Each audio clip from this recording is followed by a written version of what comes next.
وعلى سيدنا علي وسيدتنا فاطمة وسيدتنا زينب وسيدنا حسن وسيدنا حسين وعلى آله وصحبه وبارك وسلم.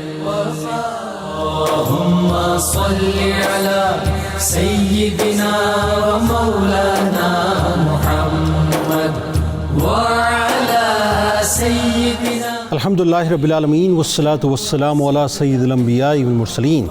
اللہم صلی علی سیدنا و مولانا محمد وعلی آلہ واصحابہ وبارک وسلم وصلی علیہ. دنیا کے تمام دیکھنے والوں کو، تمام چاہنے والوں کو، تمام پیار کرنے والوں کو، اور جہاں جہاں تک اس وقت میری آواز کو سنا اور مجھے دیکھا جا رہا ہے، جنید اقبال کی جانب سے انتہائی محبت کے ساتھ السلام علیکم. ایک بار پھر ناظرین، آپ کو میں پر نور صبح نور کے ساتھ دل کی گہرائیوں سے خوش آمدید کہتا ہوں. اور آئیے بلا توقف چلتے ہیں حضرت ابو انیس محمد برکت علی علیہ رحمہ کی تالیف اسماء النبی الکریم صلی اللہ علیہ وآلہ وسلم سے رسول اللہ صلی اللہ علیہ وآلہ وسلم کا ایک اسم مبارک پڑھنے اور سننے کی سعادت حاصل کرتے ہیں. سیدنا نبی الحرمین صلی اللہ علیہ وآلہ وسلم، ہمارے سردار حرمین شریفین کے نبی، درود و سلام بھیجے اللہ آپ صلی اللہ علیہ وآلہ وسلم پر، آپ صلی اللہ علیہ وآلہ وسلم کے آل پاک پر اور صحابہ کرام رضوان اللہ تعالیٰ علیہم اجمعین پر.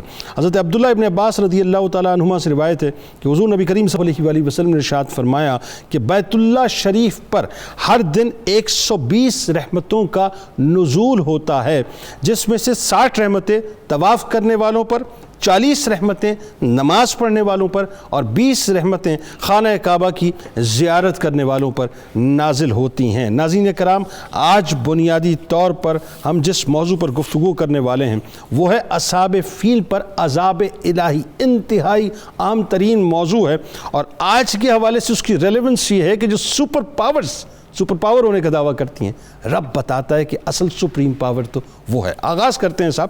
بات یہ ناظرین کہ کعبہ مقدسہ کو بتوں کی نجاستوں سے پاک کرنے والا، اس کے در و دیوار کو نور توحید سے منور کرنے والے، اس کو ذکر الہی کے نغموں سے آباد کرنے والے اللہ کے حبیب مخلوق کے ہادی و مرشد کی آمد 50 یا 55 روز قبل، یعنی یوں سمجھ لیجئے کہ یہ جو واقعہ ہے بنیادی طور پہ کہ ابرہہ کا لشکر آیا اور اللہ تبارک و تعالیٰ نے اس پر عذاب نازل کیا، اس سے 50 یا 55 روز قبل 17 محرم الحرام کو مکہ مکرمہ کی سرزمین پر ایک عجیب و غریب منظر کی صورت میں نمایاں ہوتا ہے. ایک ایسا منظر ناظرین جس کی حقیقت ایٹمی دنیا میں رہنے والی آج کی انسان کی ترقی یافتہ عقل اور سپریم پاورز یا سپر پاورز جو اپنے آپ کو کہتی ہیں وہ مکمل طور پہ سمجھنے سے قاصر ہیں. اللہ کے گھر یعنی خانہ کعبہ کو معاذ اللہ گرانے کے لیے ابرہہ 60,000 جنگجو سپاہیوں کا لشکر لے کر غرور و تکبر کے سمندر میں غرق ہو کر یمن سے مکے کی طرف آ رہا ہے. دوسرا یہ کہ کعبے کا بنانے والا، کعبے کی عظمت ظاہر کرنے والا اور کعبے کے بنانے والوں کی آل جناب عبد المطلب علیہ السلام کی شان عیاں کرنے والا، اگر اس گھر اور دنیا جہاں کا مالک رب العالمین اور ہستی جبار و قہار چاہتا تو راہی میں ناظرین کوئی پہاڑ گرا کر ابرہہ کے سارے لشکر کو نیست و نابود کر سکتا تھا. کسی ایک دیو قامت اور طاقتور فرشتے کو بھیج سکتا تھا جو دونوں ہاتھوں سے اس لشکر کو ہاتھوں کے درمیان میں بیچ میں لیتا اور ابرہہ کو ساتھ واحد کے اندر اس کے لشکر کے ساتھ مسل کر رکھ دیتا. جب ابھی ناظرین وہ مکے سے کہیں دور تھا تو مکے والوں کو پریشان کیے بغیر زمین کے اسی حصے کو شک کر دیتا اور ابرہہ اپنی فوج، تمام ساز و سامان، ہاتھیوں سمیت کسی آتش فشاں کی خوراک بھی بن جاتا. مگر خدا نے ناظرین ایسا کچھ بھی نہیں کیا، بلکہ وہاں جناب عبد المطلب علیہ السلام کے دستے مبارک دعا کے لیے اٹھوائے اور یہاں اللہ نے اپنے مبارک گھر کی حفاظت اور ابرہہ کے 60,000 کے لشکر کو واصل جہنم کرنے کے لیے ایک انتہائی چھوٹی سی مخلوق ابابیل کا انتخاب کیا. ننھے سے ابابیلوں کے جھنڈ اپنی نازک سی چونچوں اور پنجوں میں چھوٹی سی کنکریاں لے کر آئے اور اوپر ہی اوپر سے اس فوج کے اوپر گرا دی. ان معمولی سی حقیر کنکریوں کا ناظرین ابرہہ اور اس کی جماعت پر گرنا آج کے مہنگے اور جدید ترین آتشی اسلحے سے بھی زیادہ کارگر یوں ثابت ہوا کہ تمام کا تمام لاؤ لشکر بھوسا بن کر زمین برد ہو گیا۔ یوں سمجھیں کہ یہ آج کے دور کے ٹارگیٹڈ ڈرونز تھے جو قدرت نے 1450 برس پہلے کم و بیش 1450 برس پہلے چلائے تھے۔ یعنی اللہ جب چاہے تو نازک سی مخلوق اور حقیر سی کنکریوں سے وہ کام لے سکتا ہے جو آج کے ہمارے بم اور میزائل بھی نہیں کر سکتے۔ سائنس کی دنیا ناظرین جتنی بھی ترقی کر لے ایک ایسا چھوٹا فارمی ابابیل بنا سکتی ہے، اور نہ ہی اتنی معمولی کنکری جو سائز میں تو اتنی ننھی منھی سی ہو مگر تباہی اتنی قیامت خیز ہو کہ ہاتھی والوں کا لشکر بھوسا بن کر مکمل طور پہ مٹی بن جائے۔ سائنس آج بھی ناظرین اس زمین پر تحقیق کر رہی ہے کہ جس زمین کے اوپر یہ کنکریاں برسی تھیں کہ وہ کسی ایٹم بم سے کم محسوس نہیں ہوتی۔ اللہم صلی علی سیدنا و مولانا محمد وعلی سیدنا علی و سیدتنا فاطمہ و سیدتنا زینب و سیدنا حسن وسيدنا حسين وعلى آله وصحبه وبارك وسلم اللهم صل على سيدنا ومولانا محمد وعلى سيدنا علي وسيدتنا فاطمة وسيدتنا زينب وسيدنا حسن وسيدنا حسين وعلى آله وصحبه وبارك وسلم۔ سب سے پہلے تو جو سورہ فیل کا شان نزول ہے ترجمے کے ساتھ ذرا بیان کیجیے، اور ساتھ ساتھ یہ بھی بتائیے کہ کعبے کی عظمت تو اللہ کو بہت ہی عظیم مطلب انتہائی پسند بھی ہے، اور یقیناً اللہ تبارک و تعالیٰ جو ہے اس کی عظمت کو بیان بھی کرتا ہے اور عظمت بیان کرنے والوں کو بھی یعنی ان کی عظمتوں کو بھی بیان کرتا ہے۔ جی بسم اللہ الرحمن الرحیم، اللہم صلی علی محمد وعلی آل محمد وبارک وسلم۔ محترم مکرم جنید صاحب، بہت خوبصورت انداز میں آپ نے سننے والوں کو متوجہ کیا۔ جزاک اللہ۔ ہم یہ بات جانتے ہیں کہ قرآن کتاب ہدایت ہے جس کا ایک ایک حرف نو رس ہے، حلاوت سے معمور ہے، کیا اچھا انسان کے قلب و ضمیر کو بالکل ہلا کر رکھ دیتا ہے، اس کو جھنجھوڑتا ہے۔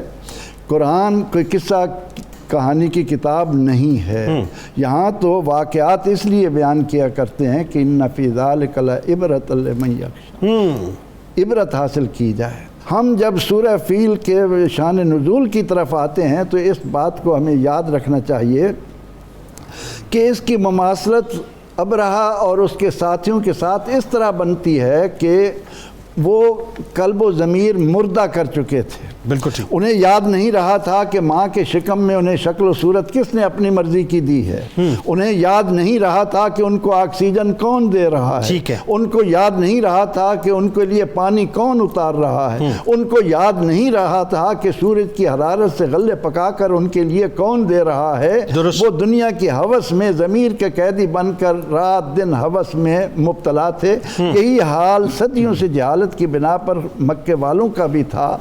اللہ کے نبی علیہ الصلاۃ والتسلیم نے جب ان کے قلب و ضمیر پر دستک دینا شروع کی، انہیں رب سے رشتہ جوڑنے کے لیے کہا وَاعْبُدُوا اللَّهَ وَلَا تُشْرِكُوا بِهِ شَيْئًا کی صدا بلند ہوئی، تو ان کا عمل دیگر نافرمان اقوام کی طرح حضور علیہ السلام کے ساتھ شدت کے ساتھ اس طرح آیا۔ تو مکہ مکرمہ میں نازل ہونے والی اس سورہ مبارکہ کے ذریعے اللہ رب العزت نے نہ صرف اہل مکہ کے جو ہلاک ہو بلکہ قیامت تک آنے والے آج کے انسان کو بھی یہ پکار کر کہہ رہی ہے کہ ذرا اپنے تعصب، اپنے عناد، اپنے بغض اور اپنے کینے کو مد نظر رکھتے ہوئے اس بات پر نظر کر کہ تجھے رسول اللہ صلی اللہ علیہ وسلم کس نور کی طرف، کس ہدایت کی طرف، کس شفا کی طرف، کس روشنی کی طرف تمہیں بلا رہے ہیں۔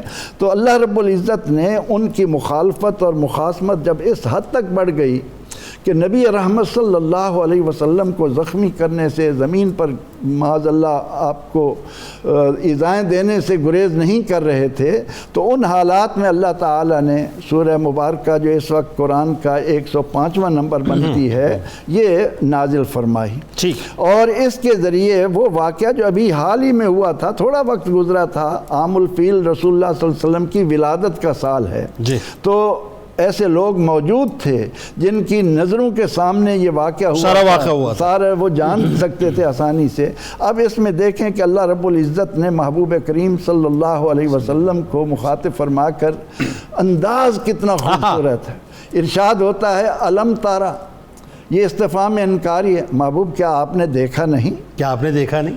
یعنی آپ اس انداز کو دیکھیں کہ اللہ تعالیٰ فرما رہا ہے کہ آپ کو تو معلوم ہے، کیا آپ نے نہیں دیکھا؟ یعنی آپ نے یہ بھی ثابت ہو گیا کہ محبوب دیکھ رہے تھے، جی محبوب صلی اللہ علیہ وسلم کو تو اللہ تعالیٰ، یہ بھی ثابت ہو گیا نا کہ محبوب دیکھ رہے تھے، یہ تو انداز قرآن کا یہی بتا رہا ہے، یہی بتا رہا ہے نا، کیونکہ ہمیں اساتذہ نے جب عربی سوال اسی سے ہوگا نا جو موجود ہوگا، سوال اس سے تھوڑی ہوگا جو غیر موجود ہوگا۔ ہمیں تو عربی پڑھاتے ہوئے یہ سمجھایا گیا کہ جب آئے نا وَإِذْ قَالَ رَبُّكَ، جب تیرے پروردگار نے فرمایا، تو علماء کہتے ہیں کہ وہاں اذکر مخفی ہے، ٹھیک ہے، یعنی یاد کیجئے، آپ کو معلوم ہے۔ تو اچھا وہ ترجمہ آپ مکمل کر لیں۔ الم تر کیف فعل ربک باصحاب الفیل، کیا آپ نے نہیں دیکھا کہ آپ کے پروردگار نے، یعنی ربوں کا بھی ایک لذت لیے ہوئے ہے کہ رب کو بھی رب محمد ہونے پر ناز ہے، کہ آپ نے نہیں دیکھا آپ کے پروردگار نے ان ذلیل لوگوں کے ساتھ، ہاتھیوں والوں کے ساتھ کیا سلوک کیا؟ الم یجعل کیدہم فی تضلیل، کیا اللہ نے ان کی تدبیر کو ناکام نہیں بنایا؟ الم ترمیہم بحجارۃ، اللہ تعالیٰ نے ان پر جھنڈ کے بھیجے اور وہ بحجارہ کنکر پتھریوں کے لائے، اور اس کے ذریعے انہیں جعلہم کعصف ماکول، انہیں کھائے ہوئے بس کی مانند بنا کر رکھ دیا۔ تو اللہ رب العزت نے اس سورہ مبارکہ کے ذریعے اہل مکہ کو وارسلہ علیہم طیرن ابابیل، ان پر پرندے بھیجے جھنڈ کے جھنڈ، ترمیہم بحجارۃ من سجیل، وہ ان پر کنکر کی پتھریوں کے کنکر جو تھے وہ اپنی چونچوں کے ذریعے یا پنجوں کے ذریعے پھینکتے تھے، اور ان کے ذریعے فجعلہم کعصف ماکول، انہیں اس طرح بنا دیا گویا کہ وہ کھایا ہوئے بھس کی طرح تھے۔ بالکل ٹھیک۔ اللہ رب العزت نے اس سورہ مبارکہ کے ذریعے اس عظیم واقعے کی طرف توجہ دلا کر قیامت تک آنے والے فرعونوں کو، مغروروں کو، منکروں کو، کافروں کو، منافقوں کو متنبہ کیا ہے۔ بات آگے بڑھاتے ہیں ابرہہ کا۔ اب یہاں پہ ڈاکٹر صاحب ایک بڑی اہم بات ہے، تھوڑا سا تاریخی پس منظر پہ چلتے ہیں۔ ابرہہ کا یمن سے 60,000 کی فوج لے کر کعبے کو ڈھانے کے لیے نکلنا، اس کے پیچھے ایک پوری ہسٹری، ایک بیک گراؤنڈ، یعنی ایک طرف بحیرہ احمر سے، یعنی بحیرہ احمر کے جو ہے اپنا یوں سمجھ لیجئے کہ آپ ایسٹ میں جو ہے وہ اپنا یمن موجود ہے، اور اس کے ویسٹ میں جو ہے اپنا افریقہ موجود ہے، ٹھیک ہے، یہ حبشہ موجود ہے، جسے مطلب ایتھوپیا جسے آپ کہتے ہیں، یعنی افریقہ کے جو ملک ہے یہ حبشہ موجود ہے۔ اب یہ پوری ایک یہاں پہ بادشاہ حبش موجود ہے، وہاں قیصر روم موجود ہے، ذرا یہ پورا تاریخی پس منظر بتائیے۔ بسم اللہ الرحمن الرحیم۔ جنید بھائی، یہ صورت مبارکہ جس کی طرف حضرت نے اشارہ فرمایا، اس کا ترجمہ کیا، جو سورۃ الفیل ہے، یہ 1 رکوع اور 5 آیات پر مشتمل، 20 کلمات اور 96 حروف پر مشتمل یہ صورت مبارکہ ہے، جس میں سارے واقعے کی طرف اشارہ ہوا۔ آپ نے جو تاریخی پس منظر کے بارے میں فرمایا، ایک تاریخی اعتبار سے بھی، یعنی جغرافیائی اعتبار سے بھی ہمیں اسے دیکھنا چاہیے، اور پھر مذہبی اور سیاسی اعتبار سے بھی دیکھنا چاہیے ان حالات تک پہنچنے کے لیے۔ آپ نے خود کہا کہ بحر احمر کے دائیں جانب یمن واقع تھا، اور بحر احمر کے بائیں جانب جو ہے وہ حبشہ، جسے آج ایتھوپیا کہا جاتا ہے، وہ واقع تھا۔ لیکن اہل انصاب جو ہیں، ایبیسینیا بھی کہا جاتا ہے، جی، اہل انصاب یہ کہتے ہیں کہ جو حبشہ ہے، حبشہ والے بنیادی طور پہ یمن کے رہنے والے تھے، حبشی خود اپنی کوئی شناخت نہیں رکھتے تھے، وہ یمنی وہاں جا کر آباد ہوئے۔ اچھا، وہ تجارتی قافلے ان کے جو ہے وہاں سے تجارتی قافلے کے لیے بحر احمر کے ساحل پہ جا کے آباد ہوئے، وہ سنگم تھا حبشہ اور یمن کا، وہاں جا کے آباد ہوئے۔ پھر آہستہ آہستہ وہ شادیاں ادھر ادھر ہونے لگیں، پھر جو اولاد پیدا ہوئی تو وہ مخلوط ہوئی۔ حبش بنیادی طور پہ خلط ملط چیز کو، گھلی ملی چیز کو کہا جاتا ہے، جس میں فرق قائم نہ کیا جا سکے، لہٰذا وہ بعد میں جو حبشی بنے وہ بنیادی طور پہ یمنی تھے۔ اب پھر فرق درمیان میں یہ رہ گیا سبائے حبش کہلانے لگے، جو یمن میں رہنے والے وہ سبائے ہمجر کہلائے اور جو حبشہ میں رہنے والے سبائے حبش کہلائے. ٹھیک ہے، یہ ہو گیا اس کا جغرافیائی پس منظر. دوسرا ہے اس کا مذہبی اور سیاسی. وہ یہ ہے کہ جو لوگ یمن میں رہنے والے تھے وہ بنیادی طور پہ مذہبی طور پہ ستارہ پرست تھے، وہ ستارے کی عبادت کرنے والے تھے. اور افریقہ جو ہے وہ اس وقت کیسر روم کے ماتحت تھا اور کیسر روم جو ہے وہ عیسائی تھا. پورا افریقہ اس میں، پورا افریقہ. لہذا وہ پھر جو سرکاری طور پہ جو مذہب پورے افریقہ کا زیادہ لوگوں کے ہاں ہو گیا تھا وہ عیسائیت تھی. اچھا، بادشاہ حبش اسی کو رپورٹ کرتا تھا، کیسر روم کو. کیسر روم کو اسے نجاشی کہا جاتا تھا. جو بھی شاہ حبش ہوتا تھا وہ نجاشی کہلاتا تھا. اچھا، اب جو یمن والے ہیں وہ ستارہ پرست اور یہ عیسائی. اب مذہبی جنگ شروع ہو گئی. اب ان کا جو یمنیوں کا بادشاہ تھا اس کا نام تھا ذو نواس. اس نے پھر چند عیسائیوں کو سزا دی جسے سورۃ البروج میں قرآن پاک میں اصحاب الاخدود کے ساتھ تعبیر کیا گیا ہے. اس نے خندق کھودی، خندق میں آگ جلائی اور پھر وہاں عیسائی پھینکے، انہیں مارا گیا، ختم کیا گیا. عیسائیت کا قلع کما کرنے کے لیے چند عیسائی ان میں سے زندہ رہ گئے. وہ بچتے بچاتے کہیں کیسر روم تک پہنچ. اس میں ایک وہ امیر دوست بن سالبان تھا جو پہنچا تھا، ابن سالبان تھا. وہ چلتے چلتے وہاں پہنچ گئے. کیسر روم کے پاس جا کر پھر انہوں نے مدد طلب کی. کیسر روم نے نجاشی کو حکم دیا کہ تم یمن پہ حملہ کرو. جب یمن پہ حملے کا حکم آ گیا اور ساتھ انہوں نے نجاشی نے یہ مدد مانگی، ہمارے پاس تو بحری بیڑا ہی نہیں ہے. کیسر روم نے بحری بیڑا دیا. اب اس میں بعد مفسرین اور تاریخ نگار یہ رائے دیتے ہیں کہ جو کیسر روم تھا اس کا مذہبی مقصد تو اپنی جگہ تھا لیکن ساتھ ساتھ وہ تجارتی شاہراہ پہ بھی قبضہ کرنا چاہتا. اچھا، یہ بالکل وہ بات ہے. یہاں ایک جملہ ریلیونٹ کر لیتے ہیں. یہ جو اس کی یہ جو پٹی تھی پوری بحیرہ احمر اور بحیرہ روم تک، ایکچولی مشرق سے سارا مطلب معاملہ جاتا تھا. یہاں پہ خاص بات یہ ہے کہ آج بھی دیکھیں اسی بیلٹ کے اوپر نگاہ اور سارا مسئلہ اسی بیلٹ کا ہے آج بھی. آئیے اب بات آگے بڑھائیں. یہی مسئلہ تھا کہ وہ مشرق اور مغرب کی طرف سارے راستے اسی شاہراہ سے گزرتے تھے. پھر وہ حملہ ہوا لیکن ذو نواس نے آگے بڑھ کے مقام عدن اور حضرہ موت پہ اس لشکر کا مقابلہ کیا اور انہیں فارغ کر دیا. پھر دوسری بار حملہ ہوا تو یہ ہار گئے. تو پھر اس طرح حبشہ نے یمن پہ جو ہے وہ اپنا اقتدار جو ہے ان کا مسلط ہو گیا. اور جو ان کا سالارے قافلہ تھا اس کا نام تھا اریات. پھر نجاشی نے اسے ہی والی بنا دیا. یہ 525 عیسوی کی بات ہے. 525 عیسوی میں یہ ہوا. 18 سال وہ والی رہا. پھر اس کی فوج میں بغاوت کرنے والا جو شخص تھا اس کا نام ابرہہ تھا. پھر ابرہہ نے بغاوت کی. یہ 543 عیسوی میں بغاوت ہوئی ہے. اور پھر ابرہہ نے جب بغاوت کی، یہ جملہ صرف میں عرض کرنا چاہوں گا کہ نجاشی کو بہت برا لگا کہ اس نے کیوں میرے بنائے ہوئے والی کو ہٹا دیا. تو نجاشی نے کہا کہ میں 2 چیزوں پہ قسم کھاتا ہوں. ایک تو میں یمن کی زمین کو رون دوں گا، خاکِ زمین کو رون دوں گا، اور دوسرا یہ ہے کہ میں وہاں جو ابرہہ ہے اس کا خون جو ہے وہ بہاؤں گا. اب وہ بھی بڑا سمجھدار تھا ابرہہ. اس نے ایک شیشی میں اپنا خون اور مٹی ڈال کے بھیجی اور کہا میں آپ کا غلام ہوں، خادم ہوں، جو آپ کا حکم ہے وہی ہوگا. یمن اپنا ہی سمجھیے لیکن آپ ایسا کریں کہ اس میں سے خون بہائیں تو وہ قسم پوری ہو جائے گی، اور مٹی ڈال کے اس کے اوپر اپنا پاؤں رکھیے تو وہ خاک بھی روندی جائے گی، تو دونوں قسمیں پوری ہو جائیں گی. اچھا، یہ قسمیں پوری ہو گئی. اب ظاہر یہ ایک بڑا طویل پس منظر ہے. میں چاہتا ہوں اسی کنٹینیوٹی میں ڈاکٹر صاحب تھوڑا سا لوگوں کو، سننے والوں کو اور بتائیے. بڑی انٹرسٹنگ ہسٹری ہے. اس میں ایک اور بات ہے، جب ابرہہ ظاہر ہے مطلب ڈومینیٹنگ ہو گیا، اس نے قبضہ کر لیا. اب اس کے ذہن میں ایک ٹاسک اور ٹارگٹ تھا. اس نے جو ہے وہ اپنا گرجا گھر بنانا شروع کیے اور لوگوں کو پرووک کرنا شروع کیا کہ یہاں پہ آ کے عبادتیں کریں، لیکن وہ کامیاب نہیں ہو رہا تھا. وہ دیکھ رہا تھا کہ عرب کے لوگ جو ہیں وہیں جاتے ہیں سارے اور خانہ کعبہ کا طواف کرتے ہیں. یہاں ذو نفر سے اس کی مطلب ذو نفر بھی کھڑا ہوا جب اس نے مطلب یہ فیصلہ کیا اب میں کعبے کو اڑا دوں. اس کے پیچھے کیا بیک گراؤنڈ ہوا ذرا وہ بتائیے. اور پھر جناب عبد المطلب علیہ السلام کی ہم اس پہ بات کرتے ہیں فضیلتوں پہ، لیکن پہلے ذرا سے یہیں سے کنٹینیو کیجیے. جی، بسم اللہ الرحمن الرحیم. بہت شکریہ جناب جنید صاحب. میں آپ کے سوال کی طرف آتا ہوں. صرف سورہ فیل سے 2 خوبصورت علمی اور ایمانی نکات ہیں جو میں چاہ رہا ہوں آپ کے سامنے پیش کروں، اور آپ کی گفتگو اور انٹرو سے ریلیونٹ بھی بہت زیادہ ہیں. بتائیے.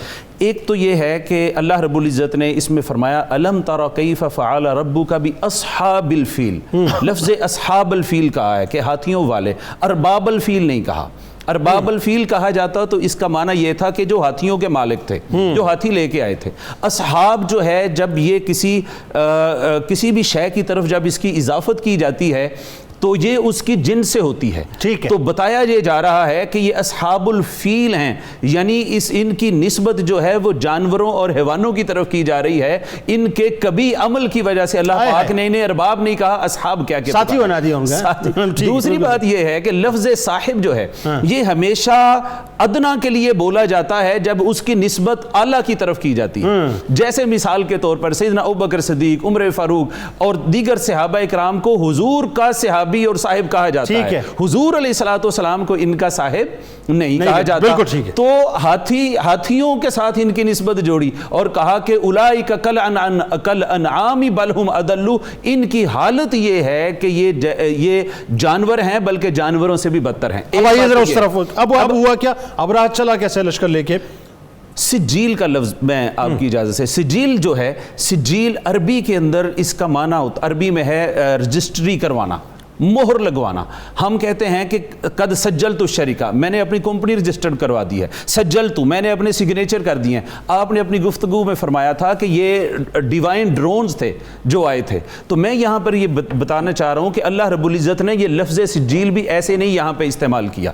یہاں پر جو کنکر تھے، کنکروں کے اوپر مٹی تھی. مٹی یورینیم آپ اس کو سمجھیں، وہ کام جو یورینیم کرتا ہے، جسموں کو گلا دیتا ہے، جلا دیتا ہے، بسم کر دیتا ہے، وہی کام یہ مٹی کر رہی ہے. اور دوسرا یہ ہے کہ پھر ایک ایک کنکر کے اوپر سجیل، یعنی مہریں سب تھی اور ہر شخص کا نام تھا جس کے اوپر. تو اب یہ جب ابرہہ یہاں پہ پہنچا ہے اور ابرہہ یہاں پہ مقام مغمس میں آ کے بیٹھا ہے اور اس نے ارادہ کر لیا اور پھر آگے اپنے بندوں کو بھیجتا ہے کہ جاؤ جا کے کچھ اموال لوٹ کے لے آؤ.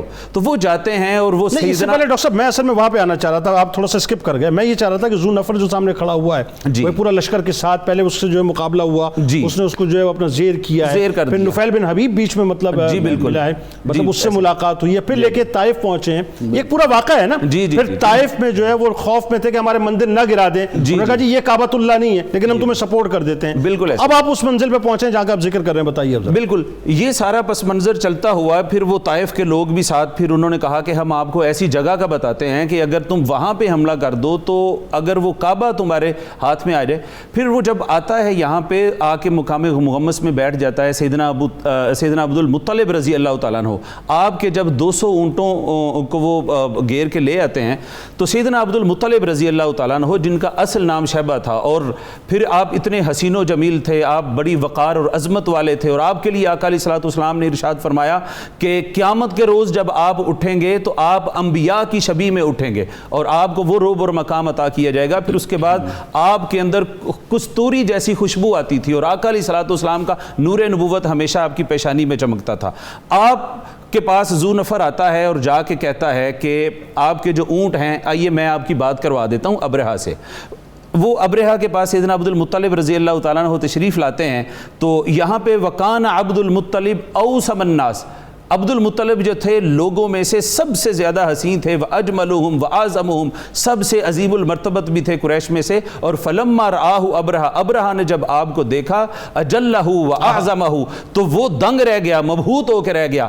آپ کی پھر اس نے تکریم کی، تعظیم کی، اور اتنی تعظیم کی وَأَكْرَمَهُ أَن يَجْلِسَهُ تَحْتَهُ، کہ پھر وہ ایک تو اس کو یہ گوارا نہ تھا کہ میرے ساتھ تخت پہ بیٹھیں، وہ خود نیچے اتر کر سیدنا عبد المطلب رضی اللہ تعالیٰ عنہ کے ساتھ نیچے زمین پر وہ بیٹھتا ہے. اب یہاں پہ بڑا خوبصورت مکالمہ ہے. سیدنا عبد المطلب رضی اللہ تعالیٰ عنہ فرماتے ہیں کہ میرے 200 اونٹ تم لے آئے ہو، میں چاہتا ہوں تم میرے اونٹ واپس کر دو. تو وہ کہتا ہے عبد المطلب میں نے تو تمہارے متعلق کچھ اور سن رکھا تھا، میں تو تمہیں بڑا وقار والا اور بڑی عظمت، اور میں تو سمجھ رہا تھا کہ تم کو بڑے آدمی ہو، بڑی بات کرو گے، اور میں نے جو کعبہ پہ حملہ کرنے کی دھمکی دی ہے تم اس حوالے سے کوئی درخواست کرو گے.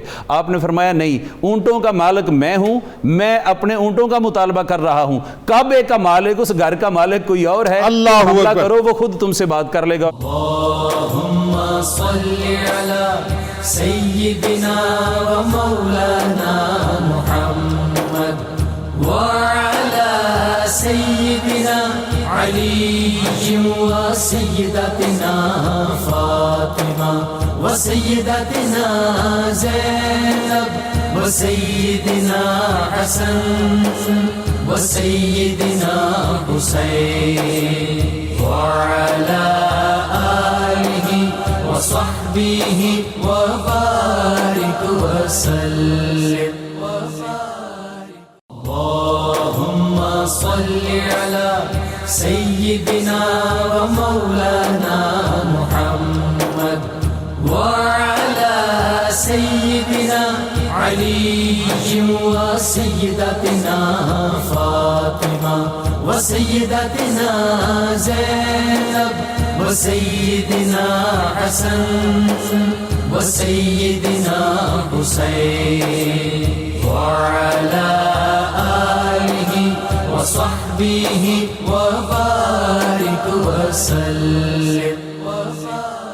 جس وقت جناب عبد المطلب علیہ السلام نے ایک دعا فرمائی، پہلے تو وہ دعا کے بارے میں بتائیے.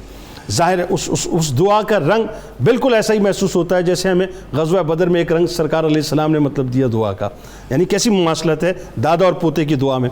دوسرا، ہاتھی والوں پر جو عذاب آیا اس کی کیا شکل بنی، ذرا بتائیے. رئیس صاحب، جب حضرت عبد المطلب نے اس پر واضح کر دیا کہ یہ چیز میری ہے، اس کی تو میں حفاظت کروں گا، وہ جس کی ہے وہ اس کی حفاظت وہ بالکل ٹھیک ہو گیا. اب اس کے لشکر کی کیفیت کو آپ دیکھ کر آئے اور آ کر مکے والوں کو اکٹھا کیا کہ بہت بڑا لشکر ہے، اس کے مقابلے میں ہمیں جانے کی ضرورت نہیں ہے، تم لوگ اپنے گھروں کو خالی کر دو، مکہ خالی کر دو، پہاڑوں پر چلے جاؤ تاکہ تم بچ جاؤ، تم اس تباہی کا شکار نہ ہو. اس کے بعد عبد المطلب نے کچھ سردار ساتھ لیے اور اللہ کے گھر آ گئے. وہ جو بات آپ کہہ رہے ہیں نا کہ آج تک کسی کی سمجھ میں نہیں آ رہا، آ بھی کیسے سکتا ہے، لیسا کمثلہ شیء، بالکل ٹھیک. اللہ جیسا کوئی ہو تو سمجھ سکے نہ کلام الملوک ملوک الکلام، بادشاہوں کا کلام کلاموں کا بادشاہ ہوا کرتا ہے. اب سیدنا حضرت عبد المطلب خانہ کعبہ میں آتے ہیں اور وہاں آ کر سرداران قریش کے ساتھ دعا کے لیے ہاتھ اٹھاتے ہیں اور فرماتے ہیں کہ اللہم ان المرء یمنع رحلہ فامنع رحالک. اے اللہ، ہر آدمی کی جو چیز ہوتی ہے وہ اس کی حفاظت خود کرتا ہے. ٹھیک. اب یہ تیرا گھر ہے، اس کی حفاظت تو کر. لا یغلبن صلیبہم، اے اللہ ان کی صلیب کو غلبہ نہ آنے دے. یہ اللہ تیرا گھر ہے، یہاں ان کے ناپاک قدم نہ آنے پائیں. آپ نے اس انداز سے وہ اشعار پڑھے، اللہ کے حضور دعا کی. ادھر اللہ رب العزت نے حضرت عبد المطلب کی دعا کے ثمر کے طور پر وہ جو پرندے تیار کر رکھے، پرندوں کو حکم دیا. وہاں تو اذا اراد شیئا ان یقول له کن فیکون، وہاں تو صرف کہنے کی دیر ہوتی ہے. اب وہ جھنڈ کے جھنڈ اس طرح سے آئے اور ان کے کنکر جو تھے ان پر ان کے نام تھے. آپ اندازہ ہی نہیں لگا سکتے کہ آج کے ہم کسی بھی زہریلے ہتھیار کو ان کنکروں کے ساتھ نثار، بالکل ٹھیک ہے، میزائل بھی وہ کام نہیں کرتے. اچھا، جس وقت یہ دعا ہو رہی تھی اس وقت سمندر کے کہتے ہیں، روایتوں میں آتا ہے کہ سمندر کے کناروں سے جھنڈ کے جھنڈ جو ہیں پرندوں کے اٹھنا شروع. جب اللہ تعالیٰ نے ابابیل جو تھے، وہ ابابیل جھنڈوں کو کہتے ہیں، پرندہ تیرن ابابیل، پرندوں کے جھنڈ، وہ چھوٹے چھوٹے پرندے وہ سمندر کے کناروں سے اٹھنے لگے. وہ کہتے ہیں کہ ان کی نسل آج بھی خانہ کعبہ کے اندر بیٹھی ہوئی نظر آتی ہے. وہ پرندے وہاں موجود ہیں، وہ اندر جاتے ہیں. تو وہ ایک چھوٹا سا پرندہ، اللہ رب العزت نے جس طرح ان چھوٹے سے پرندوں کے ذریعے ہاتھیوں کو کھائے ہوئے بھس کی مانند کیا، یہی بتایا جا رہا ہے قیامت تک آنے والے انسان کو کہ اپنی طاقت پر مغرور نہ ہو. تجھے کسی نے بنایا ہے، اس کے ساتھ اپنے تعلق کو قائم رکھ. اچھا صاحب، ایسا ہوا تھا نا کہ یہ منی اور عرفات کے درمیان جو وادی محسب جو ہے، وہاں سے حضور سید عالم صلی اللہ علیہ وسلم کا ارشاد ہے کہ وہاں سے تیزی سے گزرو. ٹھیک ہو گیا. اور آپ صلی اللہ علیہ وسلم جب بھی سفر پر جاتے تھے، وہ علاقے جب آتے جہاں اللہ کا عذاب نازل ہوا تھا، صحابہ رضی اللہ عنہم کو فرماتے کہ یہاں قیام بھی نہیں کرنا، یہاں سے تیزی سے جانا ہے. اچھا، جن کے یہ کنکریاں کہتے ہیں، روایتوں میں آتا ہے کہ جن کے نام کی تھی انہی پہ جا کے لگی، اور یہ ٹارگیٹڈ میزائلز کے طور پہ جو لگتی تھی، جی ہاں، ان کے وجود کو مٹاتی ہوئی، یعنی سر سے لگتی تھی، وہ چیرتی ہوئی مٹاتی ہوئی، ان کی سواری کو مٹا کر زمین پر بھی گڑا ڈال دیتی تھی. اس قدر تھے. تو وہ 60 ان میں سے زیادہ تر مار دیے گئے اور کچھ کو چھوڑا گیا. ایک واقعہ اور اس میں بڑا زبردست ہے، وہ آپ ذرا بھول رہے ہیں، میں آپ کی بارگاہ میں عرض کروں کہ نفیل بن حبیب نے جا کر وہ جو محمود ہاتھی تھا، اس کے کان میں کچھ کہا تھا، وہ بھی تو بتائیے نا.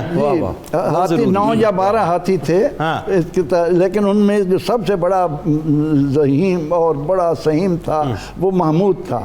ذو نفیل اس کے قریب گیا اس نے کہا کہ یہ اللہ کا گھر ہے، اس کے گھر نہ جانا۔ اب اس کا اثر یہ ہوا کہ اس کا سائس اس کو زور لگا کر تھک جاتا، لیکن وہ اس طرف بڑھنے سے انکار اس کو مارا پیٹا سب کچھ کر وہ اگر اس کو مشرق کی طرف چلاتا دوڑ پڑتا، شمال کی طرف چلاتا دوڑ پڑتا، وہ شام اور یمن کی طرف دوڑتا، یہاں نہیں دوڑتا، لیکن یہاں نہیں جاتا تھا، وہاں بیٹھ جاتا تھا اس کے تمام تر تشدد کے باوجود ہاتھی۔ اور پھر کہتے ہیں کہ وہاں سے وہ غائب بھی ہو گیا، وہ واحد بچا تھا، وہ واحد بچا تھا، چونکہ محمود تھا، چونکہ محمود تھا اسی لیے اس کا نام محمود تھا، اس کا نہیں پتہ چلا کہ وہ کہاں گیا، اللہ نے اس پر کو ہدایت دی۔ تو اس واقعے کے ذریعے وہ ان کے لشکر کا اکثر حصہ وہاں، لیکن ابرہ وہاں نہیں مرا۔ اچھا ہاں وہ بتائیے، وہ سنا جا کے مرا؟ وہ سنا جا کر اس کو موت آئی، لیکن اس کا گوشت بدن سے گل گل کر، اور اس طرح کا نشان آج بھی ظالموں کے ہاں ملتا ہے۔ کہتے ہیں کہ واپسی میں گلتا رہا، اس کا جسم گلتا رہا کہ بالکل وہ سکڑ کے جو ہے ختم ہو گیا تھا۔ اتنا بڑا بہادر تھا لیکن سکڑ کر وہ ایسے ہو گیا کہ معمولی اس کا ڈھانچہ رہ گیا۔ تو اس کے ساتھ جو باقی بھی تھے ان کا بھی یہی حال ہوا، اور اس طرح اللہ تعالیٰ نے اپنی قدرت اور عظمت کا نشان، عظمت کعبہ کو جو ہے دنیا کے سامنے عیاں کر دیا کہ دیکھنا بھی مت میرے گھر کی طرف۔ اچھا یہ وہی بات ہے کہ رہتی دنیا تک ظاہر ہے مکے اور مدینے کی حفاظت کا اللہ نے وعدہ فرمایا، فرشتوں کے ذریعے سے کارڈن آف کیا، دنیا آج کچھ بھی کر لے، کچھ بھی کر لے، لیکن وہ ہو نہیں سکتا جو وہ چاہتے ہیں۔ ایک اور بات یہاں پر، نفیل بن حبیب نے کچھ اشعار، یعنی جس وقت ظاہر ہے چونکہ نفیل بن حبیب کو انہوں نے جو ہے باقاعدہ اپنے ساتھ انگیج کر لیا تھا، وہ لے کے بھی آ گئے، سب کچھ ہو گیا، اب وہ جو ہے جب وہ محمود کے کان میں کہہ دیا اور اس کے بعد وہ بھی دوڑ کے جو ہے پہاڑ کی طرف چلے گئے، اب جو عذاب کا نقشہ پورا دیکھا، کچھ اشعار میں بیان کیا تھا، اور اس میں جناب عبد المطلب علیہ السلام نے جب یہ عذاب نازل ہو گیا تو شکرانے کے کچھ اشعار کہے تھے، وہ بتائیے ذرا۔ میں اس جملے سے شروع کرنا چاہوں گا کہ جب اس کے پاس ابرہہ کے پاس جناب عبد المطلب چلے گئے اور آپ نے اپنا مطالبہ کیا تو اس نے کہا کہ میں تو کچھ اور ہی سمجھا تھا، آپ نے کیا مانگا ہے؟ تو آپ نے کہا انی انا رب الابل، کیونکہ میں تو انہیں پالنے والا ہوں، یہ مجھے دے دو، وَإِنَّ لِلْبَيْتِ رَبٌّ سَيَمْنَعُهُ، اور اس گھر کا رب ہے وہ اس کی حفاظت کر لے گا۔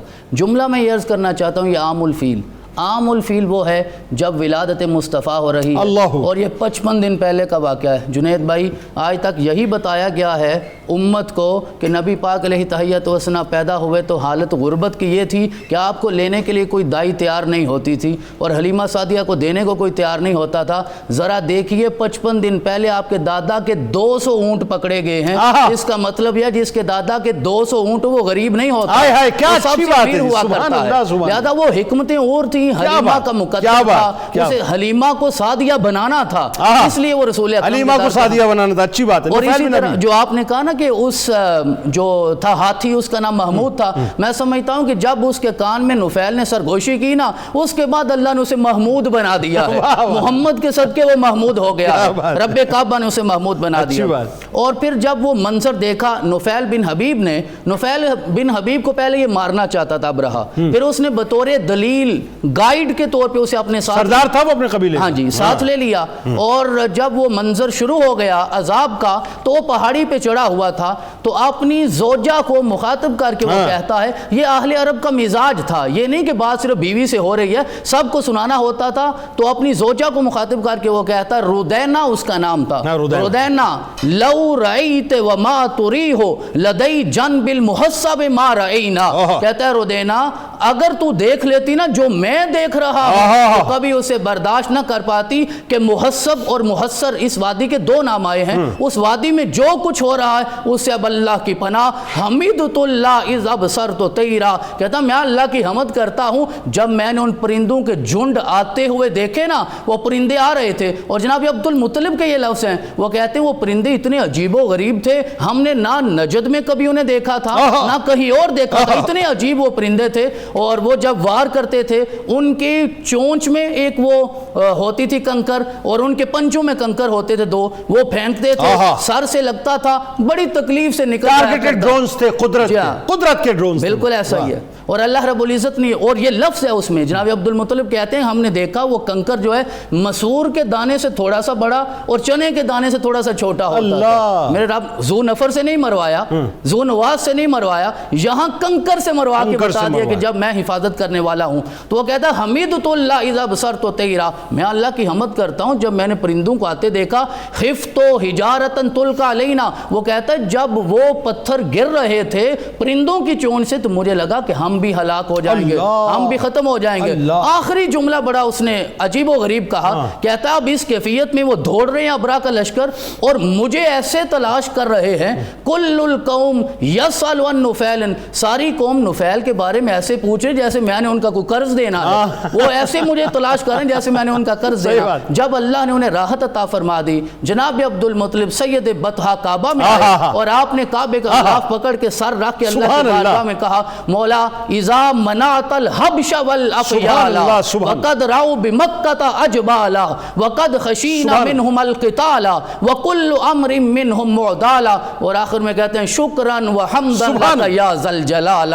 کہتے ہیں مولا تو نے حبشہ سے آنے والے لشکر سے بھی ہمیں محفوظ رکھا ہے، ہاتھیوں سے بھی محفوظ رکھا، اپنے کعبے کو بھی بچایا. وہ چند دن ہاتھی یہاں چر کے واپس چلے گئے، ختم ہو گئے، کعبے کا کوئی نقصان وہ نہیں کر سکے. مولا ہمیں تو خطرہ تھا جنگ کرنی پڑے گی، تو نے خود محفوظ فرمایا ہے. شکرا لک وحمدا یا ذا الجلال. اللہم صلی علی سیدنا و مولانا محمد وعلى سيدنا علي وسيدتنا فاطمة وسيدتنا زينب وسيدنا حسن وسيدنا حسين وعلى آله وصحبه وبارك وسلم. اللهم صل على سيدنا ومولانا محمد وعلى سيدنا علي وسيدتنا فاطمة وسيدتنا زينب وسيدنا حسن وسيدنا حسين وعلى آله وصحبه وبارك وسلم. ملک ممتاز ثنا خان جناب الحاج اختر حسین قریشی صاحب ہمارے درمیان تشریف فرما ہو چکے. آپ کو خوش آمدید، السلام علیکم. اور کتاب الشفا کی جانب چلتے ہیں. آب زمزم سے علاج، فرمان نبوی صلی اللہ علیہ وسلم. سطح زمین پر بہترین پانی زمزم ہے جو بھوک اور پیاس بجھانے کے کام آتا ہے اور ہر بیماری کے لیے شفا ہے. حضور غوث الاعظم دستگیر حضرت شیخ عبد القادر جیلانی رضی اللہ تعالیٰ عنہ کا قول مبارک ہے کہ اپنے تمام امور اللہ تعالیٰ کے حوالے کر دو، اللہ تبارک و تعالیٰ سب مخلوق کو آپ کی خدمت پر معمور کر دے گا. کعبے کی رونق، کعبے کا منظر، اللہ اکبر اللہ اکبر. کعبے کی رونق، کعبے کا منظر، اللہ اکبر اللہ اکبر. دیکھوں تو دیکھے جاؤں برابر، اللہ اکبر اللہ اکبر. ہم دے خدا سے تر ہے زبانیں، کانوں میں رس گولتی ہیں اذانیں. ہم دے خدا سے تر ہے زبانیں، کانوں میں رس گولتی ہے اذانیں. بس ایک صدا آتی ہے برابر، اللہ اکبر اللہ اکبر اللہ اکبر اللہ اکبر.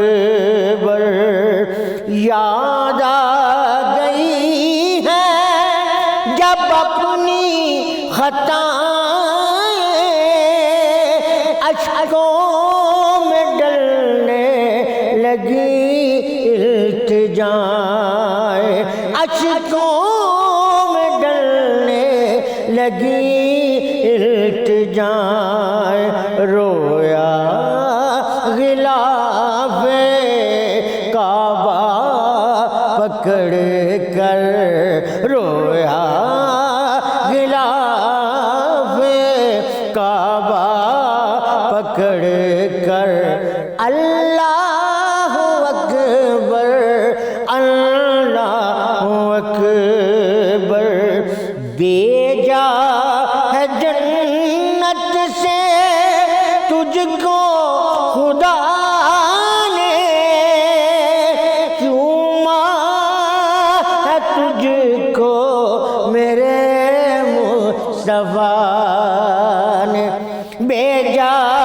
ہے جنت سے تجھ کو خدا نے، چوما ہے تجھ کو میرے مصطفیٰ نے، اے سنگ اسود تیرا مقدر، اے سنگ اسود تیرا مقدر، اللہ اکبر اللہ اکبر، کعبے کی رونق کعبے کا منظر، اللہ اکبر اللہ اکبر۔ اللهم صل على سيدنا ومولانا محمد وعلى سيدنا علي وسيدتنا فاطمة وسيدتنا زينب وسيدنا حسن وسيدنا حسين وعلى آله وصحبه وبارك وسلم۔